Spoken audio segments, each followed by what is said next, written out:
भारतीय जनता पार्टी के राष्ट्रीय अध्यक्ष जगत प्रकाश नड्डा जी ने 7-8-10 लोगों को बुला लिया। उन 7-8-10 लोगों में कई नाम थे, जरा चलाइए सबको। विजेंद्र गुप्ता थे, सतीश उपाध्याय थे, अरविंदर सिंह लवली थे, शिखा राय थी, अजय महावर थे, रेखा गुप्ता थे, अनिल कुमार शर्मा थे, अनिल गोयल थे। ये सारे लोगों को किसने बुलाया? इन सारे लोगों को बुलाया भारतीय जनता पार्टी के राष्ट्रीय अध्यक्ष जगत प्रकाश नड्डा ने। अब शर्मा जरा एक एक करके बात करते हैं इनके बारे में, इससे पहले कि मैं जाऊं किसी और के पास। So let's talk about Vijender Gupta. Vijender Gupta Bharatiya Janata party के प्रदेश के अध्यक्ष भी रहे हैं, लेकिन एक बात मैं आपको साफ कर दूं, इससे पहले कि इन सब के बारे में एक एक करके बताना शुरू करूं, यह बात गांठ बांध लीजिएगा कि जहां तक मेरे सूत्र बताते हैं कि इनमें से कोई भी मुख्यमंत्री नहीं बनने वाला। इन 8-9 नेताओं को जिनको जगत प्रकाश नड्डा जी ने बुलाया था, इनमें से कोई भी मुख्यमंत्री नहीं बनने वाला है। और अब इनके बारे में बताता हूं। विजेंद्र गुप्ता रोहिणी से लगातार तीसरी बार विधायक हैं। साल 2015 में पहली बार विधायक बने। दिल्ली विधानसभा के पूर्व नेता प्रतिपक्ष हैं और दिल्ली बीजेपी के प्रदेश अध्यक्ष भी रह चुके हैं। प्रदेश अध्यक्ष अगले हैं सतीश उपाध्याय, मालवीय नगर सीट से विधायक बने हैं। इस बार 3 बार के विधायक सोमनाथ भारती को हराया है। दिल्ली बीजेपी के पूर्व अध्यक्ष ये भी रहे हैं और एनडीएमसी के वाइस चेयरमैन भी रहे हैं। ये तीसरा नाम अरविंदर सिंह लवली। जी हां, भारतीय जनता पार्टी के सपोर्टर्स कार्डर को हो सकता नहीं मालूम हो, लेकिन ये पहले कांग्रेस के बहुत दिग्गज नेता थे। शीला दीक्षित की कोर टीम में होते थे। भारतीय जनता पार्टी इन्होंने एक बार ज्वाइन की, फिर छोड़ी, फिर ज्वाइन की। गांधीनगर सीट से बीजेपी के विधायक बने हैं। शीला दीक्षित सरकार में ये कैबिनेट मंत्री रह चुके हैं। कांग्रेस में रहते हुए 1 नहीं, 2 नहीं, 3 भी नहीं, 4 बार के विधायक हैं।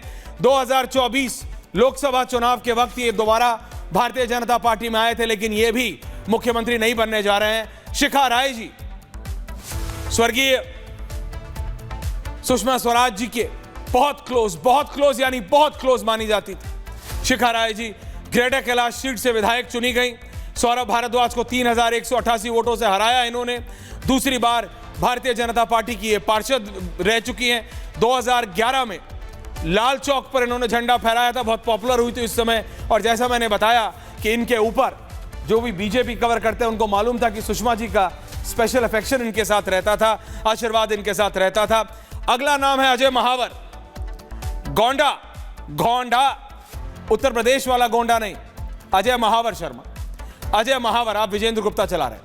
अजय महावर गोंडा सीट से दूसरी बार के विधायक हैं। आप प्रत्याशी को 26,058 वोटों से हराया है। साल 2020 में पहली बार जीत हासिल की उन्होंने। दिल्ली विधानसभा में प्रतिपक्ष में चीफ विप रहे हैं, लेकिन सूत्रों के हवाले से मुख्यमंत्री ये भी नहीं बनने जा रहे। रेखा गुप्ता जी शालीमार बाग सीट से विधायक बनी। वंदना कुमारी को 29,595 मोटा 30,000 वोटों से हराया। बीजेपी महिला मोर्चा की ये राष्ट्रीय उपाध्यक्ष रह चुकी है। डूसू के पूर्व अध्यक्ष भी ये रही हैं। छात्र राजनीति से उठी हुई नेत्री हैं। अनिल कुमार शर्मा आरके पुरम सीट से बीजेपी विधायक बने।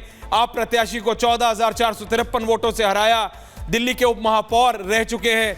बीजेवाईएम दिल्ली के पूर्व अध्यक्ष भी रहे हैं। ये भी छात्र राजनीति से उठे हुए व्यक्ति हैं, लेकिन सूत्रों के हवाले से ये भी मुख्यमंत्री नहीं बनने वाले हैं। डॉक्टर अनिल गोयल कृष्णानगर सीट से बीजेपी के विधायक बने। दिल्ली में बीजेपी के पारंपरिक गढ़ की ये सीट है। दिल्ली में बीजेपी के कार्यकारिणी सदस्य हैं। सीनियर कंसल्टेंट यूरोलॉजिस्ट हैं, एक अच्छे डॉक्टर हैं डॉक्टर अनिल गोयल। लेकिन मेरी माने, जो मेरे सूत्र मुझे बता रहे हैं, इन सबको बुला के दैट ग्राफिक जिसमें सारे नेताओं की तस्वीरें दिख रही हैं, शर्मा इन द सेम, कि इनमें से किसी को भी बीजेपी दिल्ली का मुख्यमंत्री नहीं बनाने जा रही। जो मेरे सूत्रों ने मुझे कंफर्म किया कि 2 ही ऑप्शन है बीजेपी के पास, या तो जायंट स्लेयर यानी अरविंद केजरीवाल को हराने वाला वो नेता पूर्व सांसद परवेश वर्मा, या फिर कोई एक ऐसा अंडरडॉग जिसका नाम भी अगर मैं लूं एक बार तो आप बोले एक सर हो जाए, ये है कौन, ये कौन है? ये 2 ही ऑप्शन है। एक, Parvesh Sahib Singh Verma, can I have the graphics of Parvesh Sahib Singh Verma, very happy, बहुत खुश थे। अपने आप जाके उन्होंने बोला था कि ये जब इनको सांसदीय की सीट इस बार नहीं मिली कि मैं अरविंद केजरीवाल के खिलाफ खड़ा होऊंगा और उसको हराऊंगा। अमित शाह जी ने खुद ऑन रिकॉर्ड बोला, गृह मंत्री ने, कि मैंने बोला था कहीं और से लड़ लो। परवेश ने बोला था नहीं, मैं अरविंद केजरीवाल के खिलाफ लड़ूंगा और जीतूंगा। नई दिल्ली सीट से बीजेपी के विधायक बने हैं इस बार। अरविंद केजरीवाल और संदीप दीक्षित को हराया है। 2 बार के लोकसभा के सांसद हैं। 2013 में भी एमएलए बने थे और पूर्व दिल्ली के मुख्यमंत्री स्वर्गीय साहिब सिंह वर्मा जी के बेटे हैं। परवेश के बारे में ज्यादा जानकारी देने की जरूरत नहीं, सब जानते हैं कि परवेश वर्मा कौन है। और दिल्ली में दो ऑप्शन है, या तो परवेश साहिब सिंह वर्मा, जायंट स्लेयर, अरविंद केजरीवाल को हराने वाले, किसी को पता बताने की जरूरत नहीं कौन है, अपने आप में चेहरा है, अपने आप में इनका एक वर्किंग स्टाइल है, या तो ये, या फिर उन 3 विधायकों में से कोई एक जो पिछली 3 बार से भारतीय जनता पार्टी की हार के बाद भी विधायक रहे हैं। उन 3 विधायकों में से एक, जिनके बारे में आप उतना नहीं जानते होंगे जितना आप परवेश वर्मा के बारे में जानते हैं। उन 3 विधायकों में से जिनका नाम भी मैं अभी लूंगा तो आप बोलेंगे ये कौन है, ये आप गलत विजुअल चला रहे हैं, तो आप बोलेंगे ये कौन है, परवेश वर्मा विजुअल्स। परवेश वर्मा के बारे में सब लोग अटकलें लगा रहे हैं कि परवेश बनेंगे। वो इसलिए क्योंकि परवेश ने अरविंद केजरीवाल को हराया। परवेश ने उस व्यक्ति को हराया है जो कहता था कि उनको हराने के लिए नरेंद्र मोदी को दूसरा जन्म लेना पड़ेगा और whatever, he was very confident. BJP के बड़े बड़े नेता कहते थे कि हम देश में जीत जाते हैं, लेकिन दिल्ली में अरविंद केजरीवाल को हराने वाला हमें एक चेहरा चाहिए। इसलिए परवेश वर्मा की दावेदारी ज्यादा है। लेकिन बीजेपी ने पिछले 4-5 इलेक्शंस में जिस तरह से अपने स्टेट इलेक्शंस या अपने क्षेत्रीय नेतृत्व को चुना है, उससे इतना आसान लगता नहीं है। शिवराज सिंह चौहान मध्य प्रदेश जीते, थंपिंग मेजॉरिटी से जीते, पहले से ज्यादा मेजॉरिटी से जीते, लेकिन मुख्यमंत्री किसी और को बनाया गया। राजस्थान, छत्तीसगढ़, ओडिशा, बहुत नामों की बात हुई। ओडिशा में क्या धर्मेंद्र जी के नाम की बात नहीं हुई थी? धर्मेंद्र प्रधान की हुई थी। पॉपुलर हैं, स्टूडेंट राजनीति से उठे हुए हैं, राष्ट्रीय नेतृत्व के बहुत करीब हैं, लेकिन चुना किसको गया ये आप भी जानते हैं और मैं भी। इसीलिए मैं जो अब नाम लेने जा रहा हूं 3 आपके पास, ये वो 3 नेता है जिनमें से 1-2 के बारे में आपने सुना हो, लेकिन जितेंद्र महाजन एक ऐसा व्यक्ति है। Can I have visuals of Jitendra Mahajan? क्योंकि मेरे को भी 2 बार चेक करना पड़ा, मैं फ्रैंक बता रहा हूं, रिपोर्टर आदमी हूं, लेकिन तब भी मैंने कहा यही जितेंद्र महाजन की तस्वीर है। आराम से जितेंद्र महाजन विजुअल्स ऑन एयर। 2013, 20 और 25 तीनों में ये विधायक बने। इनके बारे में आप पता करिए तो इनके पास एक स्कूटर है या स्कूटी है, उसमें रोज सुबह निकल जाते हैं लोगों से मिलने के लिए, बात करने के लिए। कोविड में इनके कार्य की सराहना कई विपक्षी नेताओं ने भी की थी, आम आदमी पार्टी, कांग्रेस के नेताओं ने भी की थी कि उन्होंने अपनी जान की परवाह किए बिना ये निकल जाते थे। लोगों को इस तरह की आम अपील वाला व्यक्ति बहुत पसंद आता है। कई बार ये वो हैं जो अपनी स्कूटी पे किक मारी या सेल्फ मारा और निकल गए, किसको क्या चाहिए। आरएसएस के बहुत करीबी बताए जाते हैं।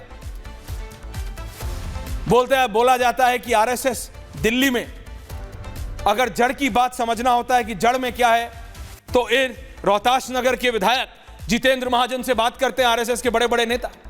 क्या ये हो सकते हैं? Because he is an underdog. और बीजेपी जिस हिसाब से काम करती है, हालांकि पिछली 3-4 बार में मीडिया ने अंडरडॉग्स के भी नाम लेने की कोशिश की है, लेकिन तब भी फेल हो गई। लेकिन यहां तो लिमिटेड है, अगर पैराड्रॉप नहीं होगा तो 3-4 ही अंडरडॉग हैं। उसमें से सबसे प्रबल दावेदारी जितेंद्र महाजन की हाई प्रोफाइल नहीं है, कंट्रोवर्शियल नहीं है, आरएसएस की विचारधारा के हैं, कोई करप्शन का इनके ऊपर एलिगेशन नहीं है।